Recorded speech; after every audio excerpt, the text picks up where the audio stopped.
നീ ആരാടാ ഹർത്താൽ നടത്താമെന്ന് ചോദിച്ചാൽ ചിലപ്പം മുഖത്ത് അടി കിട്ടിയെന്ന് വരും. അത് അവർ സഹിക്കാറുള്ളത്. ഈ കുടിയേറ്റക്കാരൻ എന്ത് കാര്യം ആദിവാസിയെ പിടിച്ച് പോലീസ് സ്റ്റേഷൻ എത്തിക്കാൻ? ഇനി വന്നാൽ അടി കൊടുക്കും. ഇതായി പറയുന്ന കാര്യം. നിതിൻ രാജിന് നീതി കിട്ടുക, പോലീസിന് ഞങ്ങൾക്ക് വിശ്വാസമില്ല. ഈ നിതിൻ്റെ പിതാവിന് ചിലപ്പോൾ പോലീസിന് വിശ്വാസമായിരിക്കും, സമരസമിതിക്ക് എന്തായാലും വിശ്വാസമില്ല.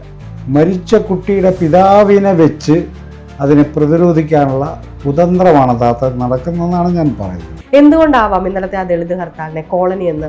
ഈ കോളനി ഞങ്ങൾ തിരഞ്ഞെടുത്ത ഒരു സ്ഥലമല്ല. ദന്തൽ വിദ്യാർത്ഥി മരിച്ചതിനെതിരെ നടക്കുന്ന സമരത്തെ കോളനി സമരമായിട്ട് കാണണമെങ്കിൽ അവൻ എത്ര പ്രാകൃതനായ മനുഷ്യനായിരിക്കും എന്നാണ് നമ്മൾ ആലോചിക്കുന്നത്. ഈ ശബരിമല കേസിൽ ഹർത്താൽ നടത്തിയ 79 വാഹനങ്ങളാണ് കേരളത്തിൽ കത്തിച്ചത്. കോടതിയിൽ 5 പോലീസ് ജീപ്പുകൾ അടിച്ചു തകർത്തു. കോടതി എന്താ അന്നേരം ഇത് വിളിക്കായിരുന്നത്? ഒരു പോലീസ് ഡ്രൈവറെ തല്ലിക്കൊന്ന സ്ഥലമാണ് കേരളം ഹർത്താലാണെന്ന് പറഞ്ഞിട്ട്. എന്നെന്താ കോടതിയുടെ ഉള്ളതായിരുന്നു? അജയം ചാലക്കേരി എന്ന് പറഞ്ഞൊരു വ്യക്തി ക്യാൻസർ രോഗിനെ തടഞ്ഞു വെച്ചു, അവരെ വെട്ടില്ല എന്ന് പറയുന്നൊരു ക്ലിപ്പിംഗ്സ് വ്യാപകമായി പോയിരുന്നു. അതെ, അത് തെറ്റായ ഒരു ഫാബ്രിക്കേറ്റഡ് ന്യൂസാണ്. ഹർത്താൽ അനുകൂലികൾ അക്രമം നടത്തി എന്ന് പറയുന്നത് വളരെ തെറ്റായൊരു കാര്യമാണ്. പോലീസ് രജിസ്റ്റർ ചെയ്ത കേസ് നരഹത്യക്കാണ്. ഇന്നലെ മനോരമയിൽ വന്ന ന്യൂസ് തികച്ചും ഫ്രോഡായൊരു കാര്യമാണ്.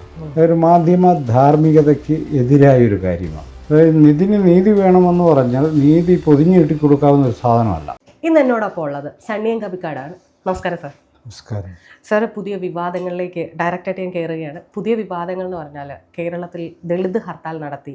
ദളിത് ഹർത്താലിൽ ഒരാൾ ക്യാൻസർ രോഗിയെ വഴി തടഞ്ഞതിൽ ഹർത്താലിലെ ഒരു നേതാവിനെ അറസ്റ്റ് ചെയ്യുകയും റിമാൻഡ് ചെയ്യുകയും ചെയ്തു. അപ്പോൾ ഈ സമരസമിതി എങ്ങനെയാണ് ഉണ്ടായത്? അതായത് ഒരു ദളിത് സമരസമിതി എന്ന് മാത്രമാണ് പറയുന്നത്. എങ്ങനെയാണ് ഉണ്ടായത്? എങ്ങനെയാണ് ഇത്രമാത്രം അക്രമം അഴിച്ചു വിട്ടു എന്ന് മാധ്യമങ്ങൾ ഇങ്ങനെ കൊട്ടേഷൻ കൊടുക്കുന്ന തരത്തിലേക്ക് ഇത് വന്നത്? ഇത് അഞ്ചരക്കണ്ടിയിലെ നിതിൻ രാജിൻ്റെ മരണവുമായി ബന്ധപ്പെട്ടാണ്. ആ ഒരു സാഹചര്യമാണ് ഇപ്പോൾ കേരളത്തിലുള്ളത്. ആ മരണം ദുരൂഹമായ പല സാഹചര്യങ്ങളെയും ഉണ്ടാക്കിയിട്ടുണ്ട്. ഗവൺമെൻറ് ഒരു അന്വേഷണ ഏജൻസിയെ പോലീസിൽ തന്നെ ഒരു പ്രത്യേക സംഘത്തെ ഉണ്ടാക്കി അന്വേഷിക്കുന്നുണ്ട്. ഈ അന്വേഷണം ഒട്ടും തൃപ്തികരമല്ലാത്ത തരത്തിൽ മുന്നോട്ട് പോകുന്നൊരു സാഹചര്യത്തിൽ ശരിയായ ദിശയിൽ അന്വേഷണം നടക്കണമെന്ന് ആവശ്യപ്പെടുന്ന ഒരു വികാരം കേരളത്തിൽ മൊത്തത്തിലുണ്ടായി വരുന്നു. ആ വികാരത്തെ പ്രതിഫലിപ്പിക്കാനോ ഏറ്റെടുക്കുവാനോ കേരളത്തിലെ മുഖ്യധാര രാഷ്ട്രീയ കക്ഷികൾ വിസമ്മതിച്ച ഒരു സന്ദർഭത്തിലാണ് കേരളത്തിലെ ദലിതരും ആദിവാസികളും ദളിത് ആദിവാസി മേഖലയിൽ പ്രവർത്തിക്കുന്ന സംഘടനകൾ സംയുക്തമായി ഒരു ആക്ഷൻ കൗൺസിലിന് രൂപം കൊടുക്കുന്നത്. രൂപം കൊടുക്കുകയും എന്താണ് നമ്മുടെ ഉദ്ദേശമെന്ന് വ്യക്തമായി സൂചിപ്പിക്കുകയും ചെയ്തു. നിതിൻ രാജിന് നീതി കിട്ടുക എന്നതാണ് അതിൻ്റെ ഉദ്ദേശം. നീതി കിട്ടുക എന്ന് പറഞ്ഞാൽ വളരെ അബ്സ്ട്രാക്റ്റായിട്ട് പറയുന്ന കാര്യമല്ല. എന്താണ് ഗവൺമെൻറ് ചെയ്യേണ്ടത് എന്നത് 1, 2, 3, 4 എന്ന് അക്കമിട്ട് പ്രഖ്യാപിച്ചുകൊണ്ടാണ് നമ്മൾ ഈ ആക്ഷൻ കൗൺസിലിന് നേതൃത്വം കൊടുക്കുന്നത്. ആക്ഷൻ കൗൺസിലിൻ്റെ യോഗത്തിൽ എന്നെ ജനറൽ കൺവീനറായും CSDSൻ്റെ നേതാവ് കെ സുരേഷിന് ചെയർമാനായും ഉള്ളൊരു കമ്മിറ്റിയാണ് നിലവിലുള്ളത്. M ഗീതാനന്ദൻ അടക്കമുള്ളവർ ഇതിൻ്റെ രക്ഷാധികാരികളായി കൂടെയുണ്ട്. 55 സംഘടനകളാണ് തുടക്കത്തിൽ ഉണ്ടായിരുന്നെങ്കിൽ അതിപ്പോൾ 70നോട് അടുത്തുകൊണ്ടിരിക്കുന്നു. CK ജാനുവിൻ്റെ പാർട്ടി അടക്കം ഇതിനെ പിന്തുണച്ചിട്ടുണ്ട്. വെൽഫെയർ പാർട്ടിയുടെ ചില പ്രവർത്തകർ ഈ ഹർത്താലുമായി ബന്ധപ്പെട്ട് ജയിലിൽ അടയ്ക്കപ്പെടുക പോലീസ് അറസ്റ്റ് ചെയ്ത് കൊണ്ടുപോയിട്ടുണ്ട്. കണ്ണൂർ സ്റ്റേഷൻ മുതൽ കാട്ടാക്കട സ്റ്റേഷൻ വരെ നൂറുകണക്കിന് സ്റ്റേഷനുകളിൽ നൂറുകണക്കിന് പ്രതികൾ രജിസ്റ്റർ ചെയ്യപ്പെട്ടിട്ടുണ്ട്. കേസുകൾ രജിസ്റ്റർ ചെയ്തു. അതെ. അപ്പോൾ ഇങ്ങനെ പല വിപുലമായ തരത്തിൽ ഈ ഹർത്താൽ നടന്നു എന്നാണ് അതിൻ്റെ അർത്ഥം. കണ്ണൂരും അറസ്റ്റ് ചെയ്യപ്പെടുന്നു, പഴയങ്ങാടിയിൽ അറസ്റ്റ് ചെയ്യപ്പെടുന്നു. പഴയങ്ങാടിയിലൊക്കെ 109 പേർക്കെതിരെ കേസുണ്ടായത്. ഒരു ഹർത്താലിലും ഉണ്ടാകാത്ത വിധം. അത് പിന്നെ അവിടുത്തെ പോലീസ് ഉദ്യോഗസ്ഥരോട് സംസാരിച്ച് അത് 35 പ്രതികളാക്കി കുറച്ചു. കോട്ടയത്തൊന്നും ഒരു അനിഷ്ട സംഭവമില്ല, പക്ഷെ അവിടെയുണ്ട് 15 പ്രതികൾ. ഞാൻ കോട്ടയം പട്ടണത്തിൽ ഹർത്താൽ ദിവസം ഉണ്ടായിരുന്ന ഒരാളാണ്. അവിടെ ഒരു അനിഷ്ട സംഭവം ഉണ്ടായിട്ടില്ല, എന്നിട്ടും 15 പ്രതികളുണ്ട്. എന്നാൽ ഈ പോലീസ് നമ്മളോട് ആവശ്യപ്പെടുന്നത് 15 പ്രതികളെ വിട്ടു തരണം. അത് ഞങ്ങൾക്ക് റിപ്പോർട്ട് അയക്കാനുള്ളതാണെന്നാണ് പറയുന്നത്. സാങ്കേതികമായിട്ട് വെറുതെ നടക്കുന്ന മനുഷ്യരെ കുറ്റവാളികളാക്കുന്ന ഒരു പ്രൊസീജിയറുണ്ട് ഇതിനകത്ത്. അപ്പോൾ ഇങ്ങനെ കേരളത്തിലെമ്പാടും നടന്ന ഈ ഹർത്താലിൽ പബ്ലിക് പ്രോപ്പർട്ടി നശിപ്പിച്ചതായി ഒരു കേസ് പോലുമില്ല. 100 കണക്കിന് കേസുണ്ടായിട്ട് ഒരു കേസിൽ പോലും പബ്ലിക് പ്രോപ്പർട്ടി നശിപ്പിച്ചതായിട്ടില്ല. ഏതെങ്കിലും കട ആക്രമിച്ചതായിട്ടില്ല. ഏതെങ്കിലും മനുഷ്യനെ ആക്രമിച്ചതായിട്ടില്ല. അങ്ങനെയുള്ളൊരു ഹർത്താൽ അല്ല. അപ്പോൾ ഇന്നലെ ഇപ്പം മനോരമ പത്രം ഉൾപ്പെടെ റിപ്പോർട്ട് ചെയ്ത, അതായത് അവരാണ് ആദ്യം ബ്രേക്കിംഗ് ചെയ്തതെന്ന് പറയുന്നുണ്ട്, അജിയം ചാലക്കേരി എന്ന് പറഞ്ഞൊരു വ്യക്തി ക്യാൻസർ രോഗിനെ തടഞ്ഞു വെച്ചു, അവരെ വെട്ടില്ല എന്ന് പറയുന്നൊരു ക്ലിപ്പിങ്സ് വ്യാപകമായി പോയിരുന്നു. അതെ, അത് തെറ്റായ ഒരു ഫാബ്രിക്കേറ്റഡ് ന്യൂസാണത്. ഞങ്ങളുടെ ഉത്തരവാദിത്തപ്പെട്ട പ്രവർത്തകരുള്ളൊരു സ്ഥലത്താണ് തിരുവല്ല. അവിടെയാണ് ഈ സംഭവം അരങ്ങേറുന്നത്. ഒരു ദമ്പതിമാർ, ഭാര്യയും ഭർത്താവും കൂടി വരുന്നു. അവർ വന്നിട്ട് അവർക്ക് പത്തനംതിട്ടയ്ക്ക് പോകണമെന്ന് ആദ്യം പറയുന്നു. അതിനുശേഷം നിങ്ങളിങ്ങനെ വണ്ടി തടഞ്ഞിട്ടാൽ ഞങ്ങളെങ്ങനെ പത്തനംതിട്ടയ്ക്ക് പോകുമെന്നാണ് ചോദിക്കുന്നത്. സമരക്കാരോടാണ് ചോദിക്കുന്നതെന്ന് ഓർക്കണം. അപ്പോൾ സ്വാഭാവികമായിട്ടും സമരക്കാർ വരും, നിങ്ങളിപ്പോൾ പോകണ്ട, വണ്ടി കുറച്ച് കഴിയും വിടും, അന്നേരം പോയാൽ മതി എന്ന് പറയും. ഒരു സാധാരണ യാത്രക്കാരായിട്ടാണ് അവർ സമരസമിതിക്കാർ മനസ്സിൽ രോഗികളാണെന്നോ ആശുപത്രിയിൽ പോകണമെന്നോ ഇവർ പറയുന്നില്ല. കുറച്ച് സമയം കഴിഞ്ഞപ്പോൾ ഈ കക്ഷി പറഞ്ഞു, ഞങ്ങൾക്ക് ഹോസ്പിറ്റലാണ് പോകേണ്ടത് എന്ന് പറയുന്നു. അപ്പോൾ സമരസമിതിയുടെ വാഹനത്തിൽ 3 പേരെ ഇതിനോടകം ഹോസ്പിറ്റലിൽ കൊണ്ടാക്കിയിട്ടുണ്ട്, തിരുവല്ലയിൽ തന്നെ. 4ാമത്തെ കേസായത്. ഞങ്ങളുടെ വണ്ടിയിൽ പോക്കോ, വണ്ടി വിട്ടു തരാം, അല്ല ഞങ്ങൾ കൊണ്ടാക്കാം. ഈ സമയത്താണ് മീഡിയ പ്രത്യക്ഷപ്പെടുന്നത്. ഇയാളോട് ചോദിക്കുന്നു. കാരണം ഇദ്ദേഹം അന്നേരമാണ് വെളിപ്പെടുത്തുക. അപ്പോൾ ഇതിനിടയ്ക്ക് കുറേ ഡയലോഗുകൾ അങ്ങോട്ടും ഇങ്ങോട്ടും സമരക്കാരും വിട്ടുകൊടുക്കാതെ അവരോട് തർക്കിക്കുന്നുണ്ട്. ഈ മീഡിയയുടെ മുന്നിലാണ് ആദ്യമായും ഇയാളുടെ ഭാര്യ ക്യാൻസർ രോഗിയാണെന്ന് പ്രഖ്യാപിക്കുന്നത്.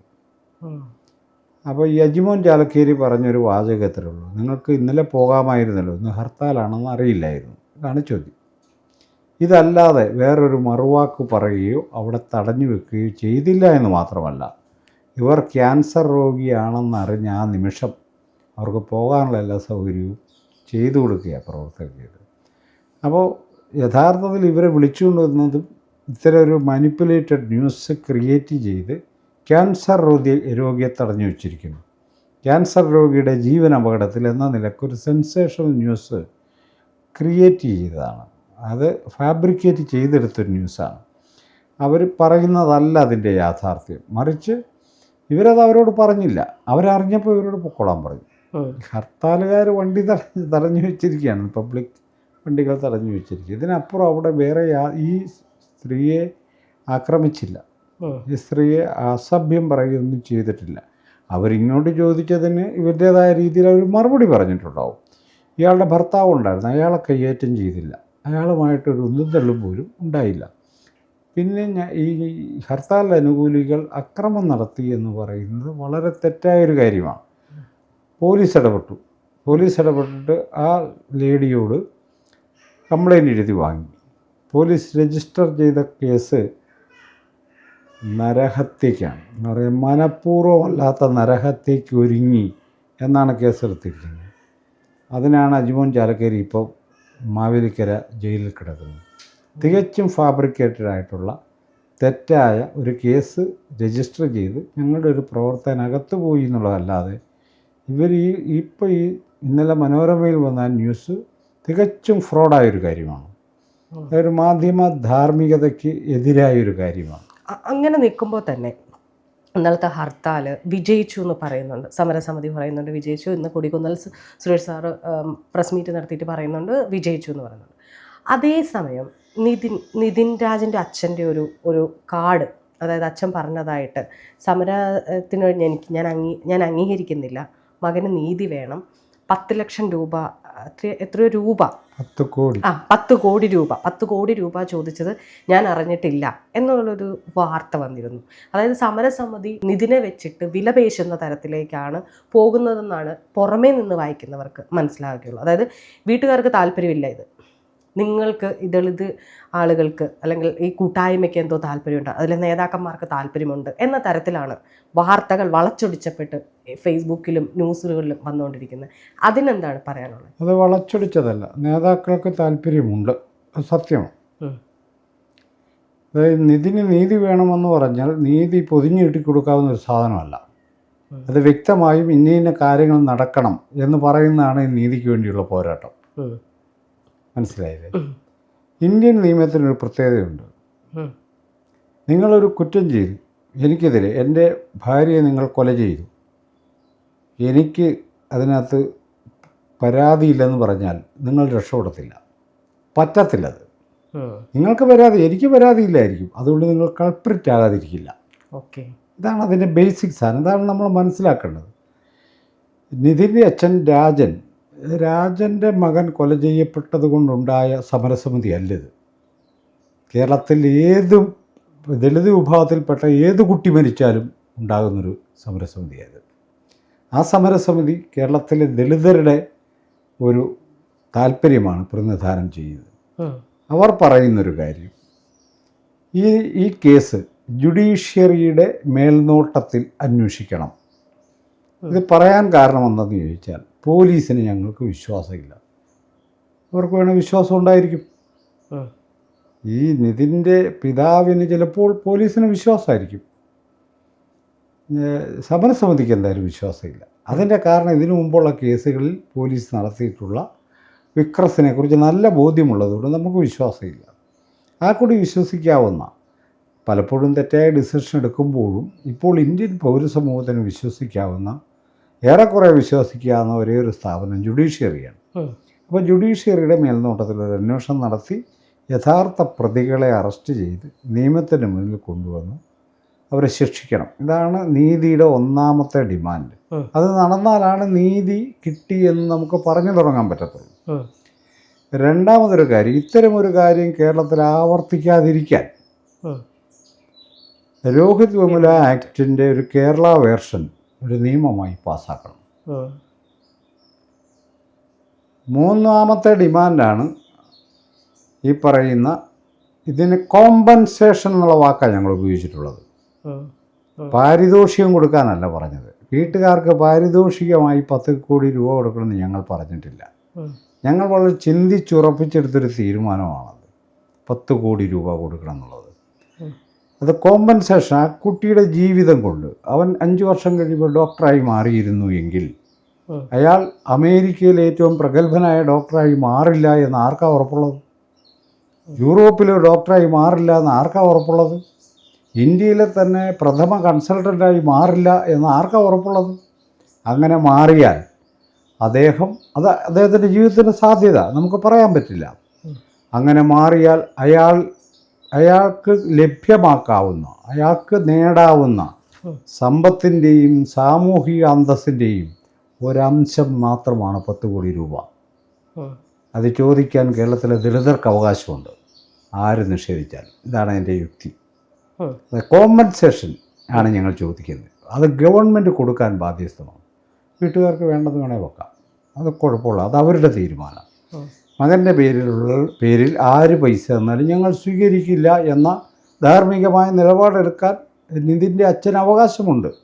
അതുകൊണ്ട് ഞങ്ങൾക്ക് ഈ ഡിമാൻഡ് റേസ് ചെയ്യാൻ അവകാശം ഇല്ലാതാകുന്നില്ല. ഈ ഡിമാൻഡ് ഗവൺമെൻറ്റിൻ്റെ മുന്നിലാണ് നമ്മൾ വെക്കുന്നത്.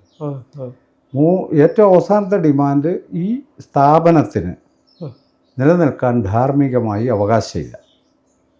കാരണം ഇത് ആവർത്തിച്ചുകൊണ്ടിരിക്കുന്ന കാര്യം. അതുകൊണ്ട് അതിൻ്റെ അഫിലിയേഷൻ റദ്ദ് ചെയ്ത കോളേജ് പൂട്ടണമെന്നുള്ളതാണ്.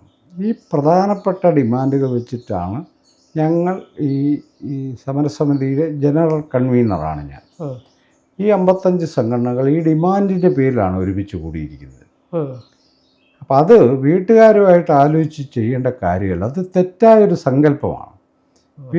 ഈ രോഹിത് വെമുല ആത്മഹത്യ ചെയ്തു, രാധിക വിമലയുടെ അനുവാദം മേടിച്ചിട്ടാണോ രോഹിത് വിമല ആക്ട് നടപ്പിലാക്കണമെന്ന് ഇന്ത്യ പറഞ്ഞത്? അല്ല. ഇതിൻ്റെ ആവശ്യമില്ല. നമ്മളതാ മനസ്സിലാക്കേണ്ടത്. ഇത് യഥാർത്ഥത്തിലൊരു മാനിപ്പുലേഷനാണ്. അതായത് ഈ മരിച്ച നിതിൻ രാജിൻ്റെ അച്ഛനെ കൊണ്ട് ഇവിടെ നടന്ന വലിയൊരു സമരത്തെ, നീതി വേണമെന്ന് ആവശ്യപ്പെട്ടൊരു സമരത്തെ തള്ളിപ്പറയിക്കാനും അവർക്കൊരു ചെറിയ വീട് വെച്ച് കൊടുത്ത് പ്രശ്നം പരിഹരിക്കാനും അങ്ങനെ ഒരു ഇത് കേൾക്കുന്നുണ്ട്. അത് കേൾക്കുന്നതല്ല, കഴിഞ്ഞ 19 നടക്കേണ്ടതായിരുന്നു. ഇപ്പം ഇന്ന് നടത്തുമെന്നാണ് പറഞ്ഞിട്ടുള്ളത്. അറിയില്ല. മാർക്സിസ്റ്റ് പാർട്ടിയാണ്. മാർക്സിസ്റ്റ് പാർട്ടിക്ക് എന്ത് കാര്യം? ഇവിടെ ഒരാൾക്ക് വീടില്ലെങ്കിൽ ആരാ വീട് വെച്ച് കൊടുക്കേണ്ടത്? ഗവൺമെൻറ്റാണ് വീട് വെച്ച് കൊടുക്കേണ്ടത്. പാർട്ടിക്കാർ, പാർട്ടിയുടെ ദാസന്മാരൊക്കെ ആണോ ഇവർ? പാർട്ടി എന്താ ഉദ്ദേശിക്കുന്നത്? പാർട്ടിക്ക് വേണവരെ സഹായിക്കാം, പക്ഷെ വീട് വെച്ച് കൊടുക്കേണ്ടത് ആരാണ്? ഗവൺമെൻറ്റാണ് വീട് വെച്ച് കൊടുക്കേണ്ടത്. പിന്നെ ഗവൺമെൻറ്റിനെ പ്രേരിപ്പിക്കണം നമ്മൾ. ഗവൺമെൻറ് അത് നിഷേധിച്ചാൽ ആർക്കും വീട് വെച്ച് കൊടുക്കാം. അമേരിക്കൻ മലയാളികൾ എത്രയോ പേർക്ക് വീട് വെച്ച് കൊടുക്കുന്നുണ്ട്, ഇല്ലേ? അപ്പം ഞാൻ പിന്നെ വീട് വെച്ച് കൊടുത്തും 5 ലക്ഷം രൂപ കൊടുത്തും 3 ലക്ഷം രൂപ കൊടുത്തും പരിഹരിക്കാവുന്ന ഒരു കാര്യമായിട്ട് ഇവിടുത്തെ മുഖ്യധാര രാഷ്ട്രീയ പാർട്ടികൾ ഇതിനെ മാനിപ്പുലേറ്റ് ചെയ്യുന്നുണ്ട്. അന്നേരമാണ് ഈ 10 കോടിയുടെ കോമ്പൻസേഷൻ വരുന്നത്. അതിനെ റദ്ദ് ചെയ്യേണ്ടത് അവരുടെ ആവശ്യമാണ്. അതുകൊണ്ടാണ് ഈ 10 കോടി ഞാൻ ഇദ്ദേഹം ആവശ്യപ്പെട്ടില്ലെന്നേ. രാജൻ എന്ന് പറയുന്ന പിതാവ് അയാളുടെ മകൻ മരിച്ചതിൻ്റെ ദുഃഖത്തിലും സങ്കടത്തിലും ജീവിക്കുന്നൊരു കുടുംബം. അത് അവരിതൊന്നും ആവശ്യപ്പെട്ടില്ല. മകന് നീതി വേണമെന്ന് മാത്രമേ അവർ പറയുന്നുള്ളൂ. ആ നീതി എന്തായിരിക്കണം എന്നുള്ളതാണ് ഈ സമരസമിതി അടക്കം പുറത്ത് പറയും. എന്തായിരിക്കണം? നീതി കിട്ടുക എന്ന് പറയാൻ അബ്സ്ട്രാക്റ്റ് ആയിട്ടുള്ളൊരു കാര്യമല്ല, കോൺക്രീറ്റ് ആണത്. ഇനിയൊരു നിതിൻ ഉണ്ടാവാൻ പാടില്ല. നിതിൻ്റെ പ്രതികൾ നിയമത്തിൻ്റെ മുന്നിൽ വരണം. നിതിൻ്റെ ജീവിതം കൊണ്ടുണ്ടാക്കാവുന്ന ഒരു കോമ്പൻസേഷൻ ആ വീട്ടുകാർക്ക് കൊടുക്കണം. ഈ സ്ഥാപനം അടച്ചുപൂട്ടണം.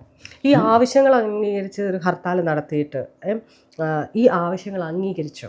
അതായത് ഈ 2014 മുതൽ നമ്മുടെ പാർലമെൻറ്റിൽ പല ചോദ്യങ്ങളിലും പലപ്പോഴുമായിട്ട് എടുത്തിട്ടുള്ള ഇൻസ്റ്റിറ്റ്യൂഷണൽ മർഡേഴ്സ് ഉണ്ട്. അതിൽ ഏകദേശം ഒരു 170 മേളിലുണ്ടെന്നാണ് പറയപ്പെടുന്നത്.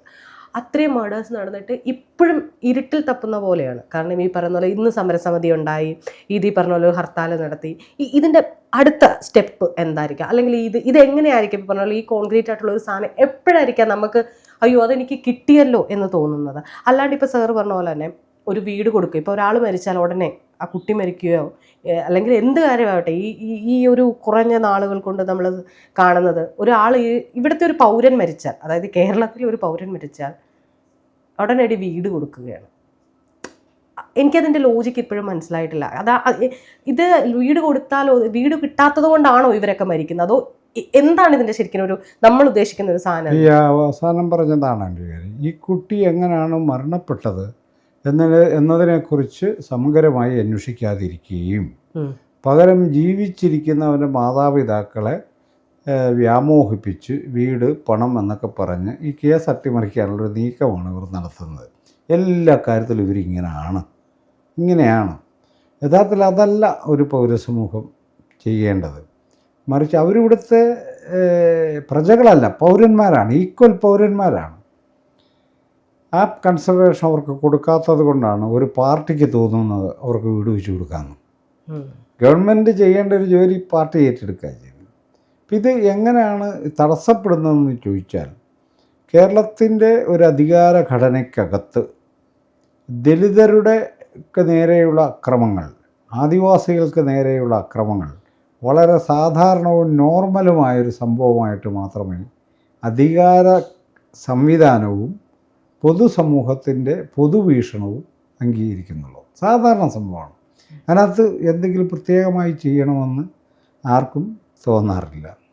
ഇവിടെ നമ്മൾ ഈ ഹർത്താൽ നടത്തി എന്നാണ് ഇന്നലെ പ്രഖ്യാപിച്ചല്ലോ, ക്രൈംബ്രാഞ്ചിനോട് വന്നു. മനസ്സിലായില്ലേ? ക്രൈംബ്രാഞ്ച് ഞങ്ങൾക്ക് സമ്മതമല്ല. ജുഡീഷ്യറിയുടെ മേൽനോട്ടത്തിൽ അന്വേഷണം നടക്കണം. അപ്പോൾ സമ്മർദ്ദം ചെലുത്തിയാൽ ഗവൺമെൻറ് തീരുമാനം എടുക്കുമെന്നാണ് ഈ ക്രൈംബ്രാഞ്ച് അന്വേഷണം പ്രഖ്യാപിച്ചത് നമ്മൾ മനസ്സിലാക്കേണ്ടത്. ആ സമ്മർദ്ദം ശക്തിപ്പെടുമ്പോൾ മരിച്ച കുട്ടിയുടെ പിതാവിനെ വെച്ച് അതിനെ പ്രതിരോധിക്കാനുള്ള കുതന്ത്രമാണ് യഥാർത്ഥത്തിൽ നടക്കുന്നതെന്നാണ് ഞാൻ പറയുന്നത്. ഇതെല്ലാം നമുക്ക് നേടിയെടുത്തേ പറ്റൂ. കേരളത്തിൽ രോഹിത് വിമല ആക്ട് നടപ്പിലാക്കിയേ പറ്റൂ. കേരളം ഇനി മെയ് 4 ആര് ജയിച്ചാലും അവരെ കൊണ്ട് ഞങ്ങളിത് നടപ്പിലാക്കിക്കും. അത് തീരുമാനം. ഉം. മനസ്സിലായില്ലേ? ഉം. അത് വേണം, നിർബന്ധമാണ്. ഏതാണ്ട് 300 ഏക്കർ ഭൂമി കയ്യേറിയാണ് ആ കോളേജ് അവിടെ ഉണ്ടാക്കിയിട്ടുള്ള കഥകളൊക്കെ പുറത്തുണ്ട്. ഉം. ഇടത്തെ പ്രബലമായ ഒരു ഇടതുപക്ഷ പാർട്ടിയുടെ ആൾക്കാരാണ് അതിൻ്റെ പിന്നിൽ പ്രവർത്തിച്ചെന്നുള്ള കഥകൾ പുറത്തുണ്ട്. ഉം. ഞങ്ങളിതൊന്നും ഏറ്റുപാടുന്നില്ല. ഉം. പക്ഷേ ഇതൊക്കെ അന്വേഷിച്ചാൽ പുറത്തു വരും. പല മാന്യന്മാരും പ്രതികളാവും. ഉം. അതുകൊണ്ട് അന്വേഷണത്തെ എത്രയും പെട്ടെന്ന് പൂട്ടിക്കെട്ടി ഉം. റാമിനെ മാത്രം പ്രതിയാക്കി ഇവർക്കൊരു വീടും കൊടുത്ത് കോൺഗ്രസ്സുകാർ 5 ലക്ഷം രൂപ കൊണ്ട് കൊടുത്തെന്നാണ് ഒരു ന്യൂസ് പുറത്തു വന്നത്.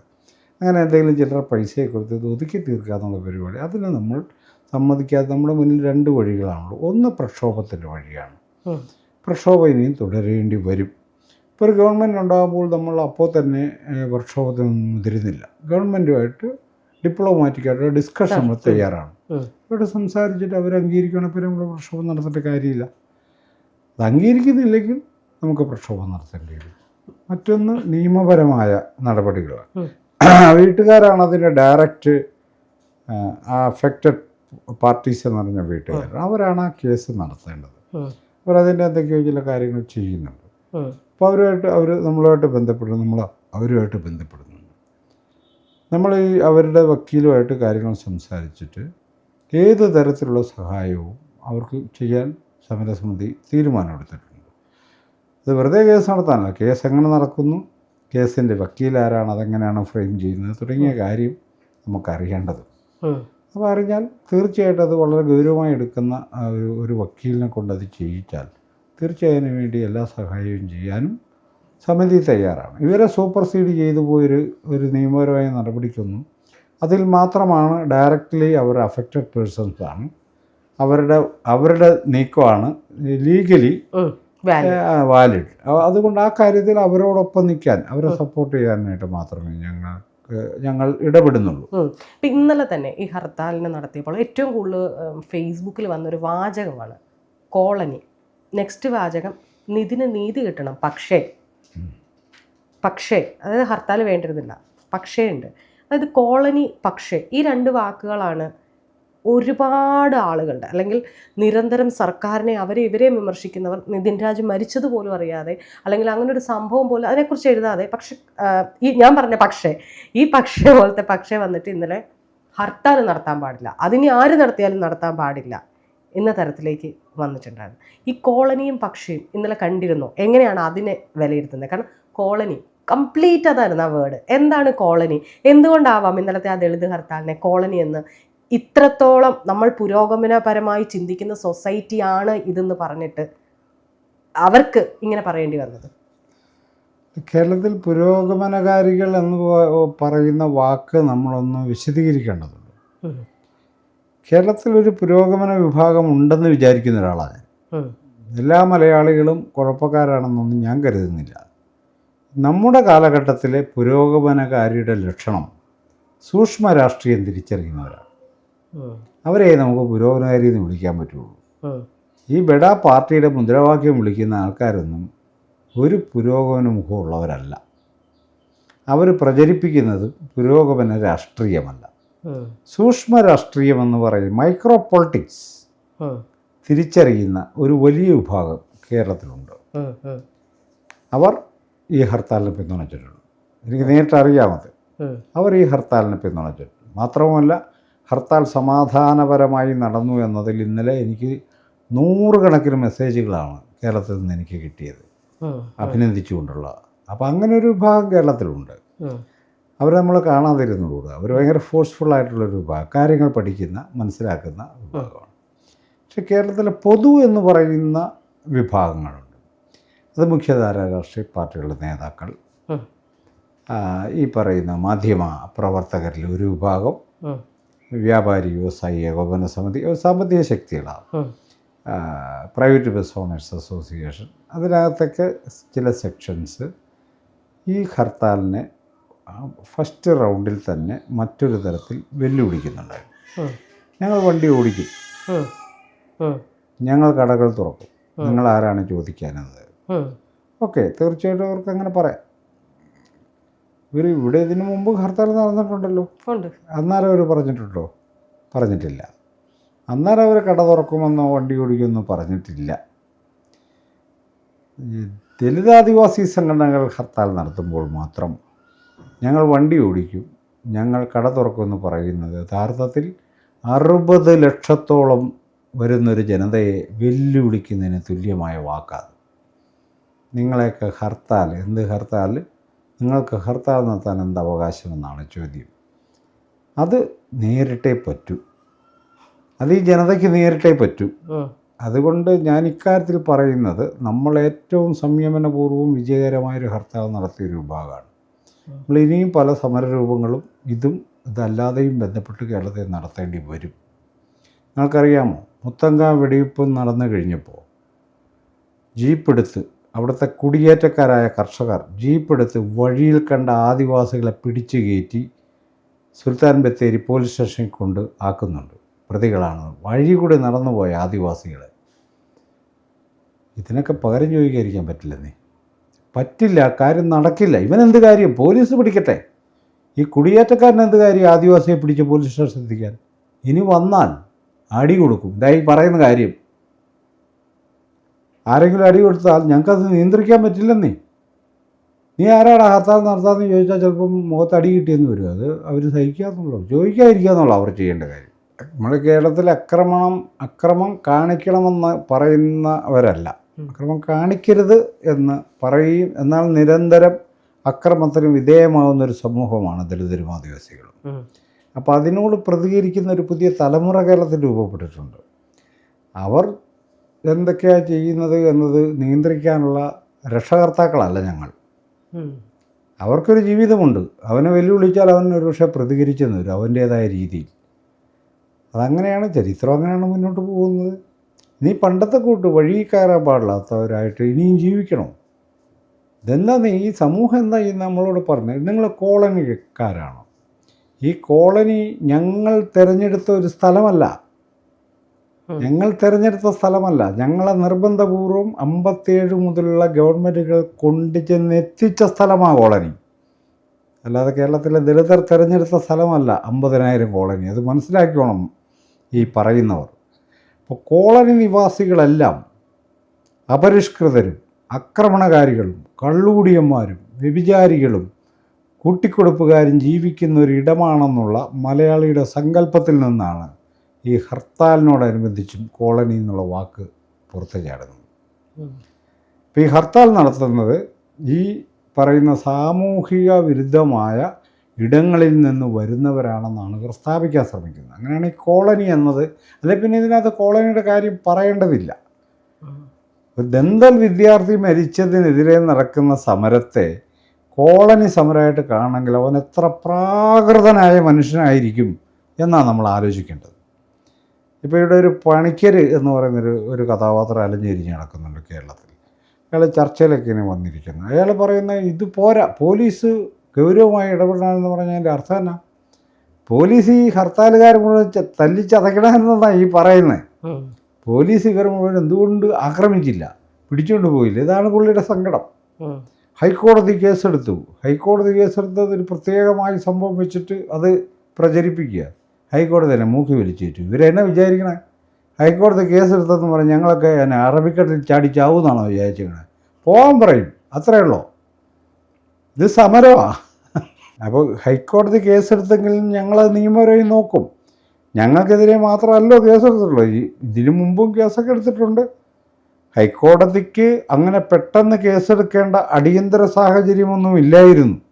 അത് ഞങ്ങൾ കോൺസ്റ്റിറ്റ്യൂഷൻ വെച്ച് ക്വസ്റ്റ്യൻ ചെയ്യണം ഞങ്ങൾക്ക്. അല്ല, അതിലെനിക്കൊരു ചോദ്യം തന്നെ ഉണ്ടായിരുന്നു. ഹൈക്കോടതി ഇടപെടുക എന്ന് പറയുന്നത് അതൊരു പെട്ടെന്ന് ഒരു 3 മണിയൊക്കെ ആയപ്പോഴത്തേക്കാണ്, ഏകദേശം ഹർത്താൽ ഏകദേശം തീരാറാകുന്ന സമയത്തോടു കൂടിയാണ് ഈ ഒരു എന്താ പറയുന്നത്, ഹൈക്കോടതി നേരിട്ട് ഇടപെട്ടു. അതുകൊണ്ട് അതായത് കോടതി ഇടപെട്ടാൽ, ഇപ്പം സാർ തന്നെ പറഞ്ഞു, ഈ നിധിൻ്റെ മരണം നമ്മൾ ജുഡീഷ്യറിയിലാണ് നമുക്കൊരു വിശ്വാസം.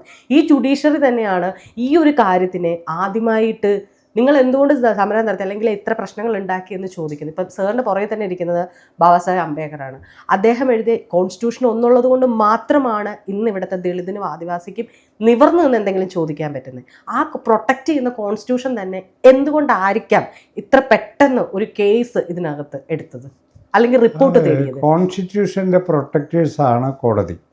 കോടതിയുടെ പ്രത്യേകിച്ച് ഉയർന്ന കോടതിയുടെ മൗലികമായ ചുമതല കോൺസ്റ്റിറ്റ്യൂഷൻ പ്രൊട്ടക്റ്റ് ചെയ്യുക എന്നതാണ്. പക്ഷെ നമുക്കറിയാം, കോടതിയുടെ ചരിത്രം എടുക്കുമ്പോൾ നമുക്ക് മനസ്സിലാകുന്നൊരു കാര്യം, എല്ലാ കേസിലും കോൺസ്റ്റിറ്റ്യൂഷണൽ മൊറാലിറ്റി ഉയർത്തിപ്പിടിക്കുന്നവരല്ല എല്ലാ ജഡ്ജിമാരും. സംശയരഹിതമായി നമുക്കറിയാവുന്ന കാര്യം.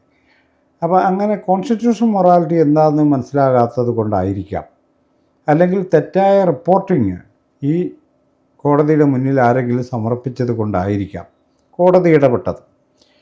കോടതി അങ്ങനെ ഇടപെടേണ്ട തെളിവുള്ള ഒരു അടിയന്തര സാഹചര്യം ഹർത്താൽ ദിനത്തിൽ കേരളത്തിൽ ഉണ്ടായിരുന്നില്ല. നിങ്ങൾ ഓർക്കണം, ഈ ശബരിമല കേസിൽ ഹർത്താൽ നടത്തിയ 79 വാഹനങ്ങളാണ് കേരളത്തിൽ കത്തിച്ചത്. അന്ന് കോടതി മിണ്ടിയില്ല. 79 വാഹനങ്ങളാണ് തല്ലി തകർത്തത്. കോടതി 5 പോലീസ് ജീപ്പുകൾ അടിച്ചു തകർത്തു. കോടതി എന്താ അന്നേരം ഇത് വിളിക്കായിരുന്നത്? അപ്പം ഞങ്ങൾക്ക് ന്യായമായും സംശയിക്കാം. ഇപ്പോൾ ഈ പമ്പ കോളേജിലെ 4 വിദ്യാർത്ഥികൾ മരിച്ചു. അതേ തുടർന്ന് നടന്ന ഹർത്താലിൽ ഒരു പോലീസ് ഡ്രൈവറെ തല്ലിക്കൊന്ന സ്ഥലമാണ് കേരളം, ഹർത്താലാണെന്ന് പറഞ്ഞിട്ട്. എന്നെന്താ കോടതി ഇടപെടായിരുന്നു? ഇങ്ങനെ എന്ത് സംഭവമാണ് ഞങ്ങൾക്കെതിരെ കോടതി പെട്ടെന്ന് ഇടപെടാൻ കേരളത്തിൽ റിപ്പോർട്ട് ചെയ്യപ്പെട്ടത്? എന്ത് കാര്യമാണ്? കോടതി പറയുന്നത് വണ്ടി ഓടാൻ അനുവദിക്കണം എന്നാണ്. വണ്ടി ഓടാൻ അനുവദിക്കണം എന്ന് പറയാൻ കോടതിക്ക് അവകാശമുണ്ട്. അതുപോലെ തന്നെ അവകാശം വണ്ടി തടയാൻ ഞങ്ങൾക്കുമുണ്ട്. ഞാൻ പറയുന്ന കാര്യം, കോടതിക്ക് വണ്ടി തടയരുതെന്ന് പറഞ്ഞോട്ടെ, സമരമാണത്. സമരം എന്നത് നിയമലംഘനം കൂടിയാണ്. സമരം എന്നത് പമ്മി നടക്കലല്ല, നിയമം ലംഘിക്കൽ കൂടിയാണ്. ഈ നിയമലംഘനത്തിൻ്റെ ഭാഗമായി പൗരാവകാശങ്ങളും ലംഘിക്കപ്പെടും പല സ്ഥലത്തും പല രൂപത്തിൽ. ഇപ്പം നമ്മളൊരു ഓഫീസിലെ മേധാവിയെ അതിലെ സ്റ്റാഫ് ഒരുമിച്ച് വന്ന് ഹർത്താൽ നടത്തുന്നു, തടഞ്ഞു വെക്കുന്നു, അവരെ ബന്ദിയാക്കി വെക്കുന്നു. നിങ്ങളൊരു തീരുമാനം ഉണ്ടാക്കിയിട്ട് പോയാൽ മതി എന്ന് പറഞ്ഞു. പുറത്തൊരു മനുഷ്യന് ശല്യമില്ല. പക്ഷേ അകത്തിരിക്കുന്ന ഓഫീസ് മേധാവിയായ മനുഷ്യൻ്റെ പൗരാവകാശത്തെ ഈ സ്റ്റാഫ് ഹനിക്കുന്നത് എന്ന് പറഞ്ഞാൽ അതിൻ്റെ അർത്ഥം അവരൻ്റെ ഏതെങ്കിലും തരത്തിലുള്ള അവകാശങ്ങളെ ഹനിക്കാതെ നമുക്കൊരു സമരവും നടത്താൻ പറ്റില്ല. അപ്പോൾ അതുകൊണ്ട് ഒരു കാര്യം. രണ്ടാമതൊരു കാര്യം, ഈ ഫണ്ടമെൻ്റൽ റൈറ്റ് എന്ന് പറയുന്ന സംഗതികൾ, നമ്മുടെ മൗലിക അവകാശം എന്നത് ഒരു അബ്സല്യൂട്ട് അവകാശം എന്ന നിലയ്ക്ക് ഇന്നലെ കേരളത്തിൽ ചർച്ച ചെയ്തത്, അത് ഹനിക്കാൻ ആർക്കും അവകാശമില്ല എന്ന് പറഞ്ഞിട്ടൊക്കെ. സഞ്ചരിക്കാനുള്ള സ്വാതന്ത്ര്യം മൗലിക അവകാശമാണ്, അത് ഹനിക്കാൻ ആർക്കും അവകാശമില്ല. നിങ്ങൾക്കെന്താ അവകാശം എന്നൊക്കെയാണ് എന്നോട് പത്രക്കാർ ഇന്നലെ ചോദിച്ചത്, ഞാൻ ചോദിച്ചത്. അപ്പം ഞാൻ അവരെ ഓർമ്മിപ്പിച്ചൊരു കാര്യം, കോൺസ്റ്റിറ്റ്യൂഷണൽ ഡിബേറ്റ് നടക്കുമ്പോൾ ഈ പറയുന്ന മൗലിക അവകാശം കേവലമായൊരു അവകാശമാണോ അല്ലയോ, whether it is absolute or not എന്നൊരു ക്വസ്റ്റ്യൻ ചർച്ച ചെയ്യുന്നു. അത് ചർച്ച ചെയ്യുമ്പം ബാബാ സാഹിബ് ഡോക്ടർ BR അംബേദ്കർ പറയുന്നൊരു കാര്യം, ഒരു റൈറ്റും അബ്സല്യൂട്ട് അല്ല, കണ്ടീഷനാണെന്നാണ് പറയുന്നത്. ഒരു റൈറ്റും അബ്സല്യൂട്ട് അല്ല, കണ്ടീഷനാണ്. അങ്ങനെ അബ്സല്യൂട്ടായിട്ട് ആർക്കും റൈറ്റ് കൊടുക്കാൻ പറ്റില്ല. ഒരു സാഹചര്യത്തെ വെച്ച് ആ റൈറ്റ് പ്രയോഗിക്കാൻ പറ്റത്തുള്ളൂ. ഇന്ത്യ ഗവൺമെൻറ് ഒരു തീരുമാനം എടുക്കുന്നു, എമർജൻസി നാളെ മുതൽ എമർജൻസി പ്രഖ്യാപിക്കുക. ഈ എമർജൻസി പ്രഖ്യാപിക്കുന്ന കൂടെ കുറേ കണ്ടീഷൻസ് പറയും. അതിലേതെങ്കിലും ലംഘിച്ചാൽ പോലീസ് ഒന്ന് പിടിച്ചുകൊണ്ട് പോകും. അതെൻ്റെ മൗലികാവകാശമെന്ന് പറഞ്ഞാൽ പോലീസ് സമ്മതിക്കില്ല. എന്തുകൊണ്ട് സമ്മതിക്കില്ല? It is an emergency period. ഇവിടെ ചില അവകാശങ്ങൾ നമുക്കില്ല എന്ന് പറയുന്നത് പോലെ 28-ാം തീയതി കേരളം ഒരു നോർമൽ ഡേയിലൂടെ കടന്നുപോയ സ്ഥലമല്ല. ഇതൊരു നോർമൽ ഡേ ആയിരുന്നില്ല. അത് ഒരു പ്രഖ്യാപിത സമരം നടക്കുന്ന ഒരിടമായിരുന്നു. അപ്പോൾ അവിടെ ചില അവകാശ ലംഘനങ്ങളൊക്കെ നടന്നിരിക്കാം. ഇത് നിയന്ത്രിക്കാൻ നമുക്ക് സമരം ചെയ്യുന്നവർക്ക് നിയന്ത്രിക്കേണ്ട കാര്യമില്ല. അത് ചെയ്യാനാണ് അവർ സമരം ചെയ്യുന്നത് തന്നെ. മനസ്സിലായില്ലേ? ആൾക്കാരെ അറിയാൻ, ഗവൺമെൻറ് അറിയാൻ, എവിടെയൊക്കെ നടന്നു, എവിടെയൊക്കെ വണ്ടി തടഞ്ഞു, എവിടെയൊക്കെ അറസ്റ്റുണ്ടായി, എത്ര പേർ അറസ്റ്റിലായി, ഇതൊക്കെ നോക്കിയിട്ടാണല്ലോ ഗവൺമെൻറ് തീരുമാനം എടുക്കുന്നത്. പക്ഷേ ആ കാര്യത്തിൽ ഞങ്ങൾ പാലിച്ചൊരു മാന്യത, കേരളത്തിലെ ദളിതരും ആദിവാസികളും പാലിച്ചൊരു മാന്യത, ഏറ്റവും പീസ്ഫുള്ളായി, ഒരാളെപ്പോലും ആക്രമിക്കാതെ, ഒരു വണ്ടി പോലും അടിച്ചു പൊട്ടിക്കാതെ, ഒരു പോലീസുകാരുടെ പോലും ആക്രമിക്കാതെ ഞങ്ങൾ ഹർത്താൽ നടത്തി എന്നുള്ള അത് അംഗീകരിക്കാനുള്ളൊരു വിസമ്മതമാണ് ഈ കോളനി നിവാസികൾ എന്നൊക്കെ പറഞ്ഞ് ഇവർ ഇതിനെ അപമാനിക്കാൻ